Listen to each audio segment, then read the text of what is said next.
Taliwa ning mga pahimangno paglikay sa investment sa mga kompanya nga giingong dili otorisado sa gobyerno. Padayon usab ang pagdagsa sa mga tao nga nag-atang sa payout o pagpamayad kanila sa ilang gi-invest ka kwarta.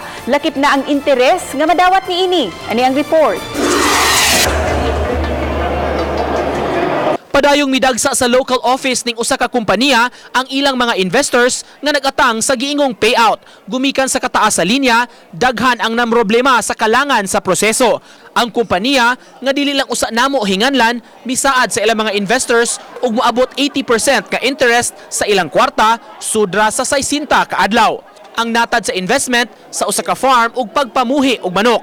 Ang giingong kwentada ulo sa kada piso ang bayran. Nang hinaot ang mga investors, mabalik yun ang ilang kwarta, uban ang gisaad nga interest. Sama ni ining usa nga 20,000 ang gi-invest. Nakuyawan ko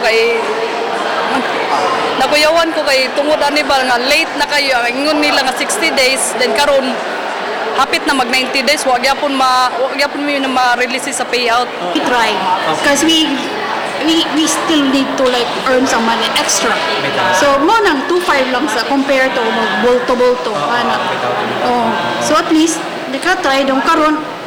So inganig dugay pagyapon tagam di na mo otro. Gisuwayan sa GMA News pagkuha sa habig sa kompanya apan giingong dili otorisado ang ilang mga staff nga mo issue og statement.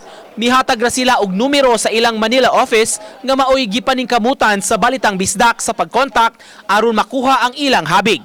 Kahinumduman, mipahimangno ang Securities and Exchange Commission o SEC pagbantay sa mga kompanya nga dili otorisado mohimo og investment solicitation activities. Makita ang listahan niini sa ilang website nga www.sec.gov.ph.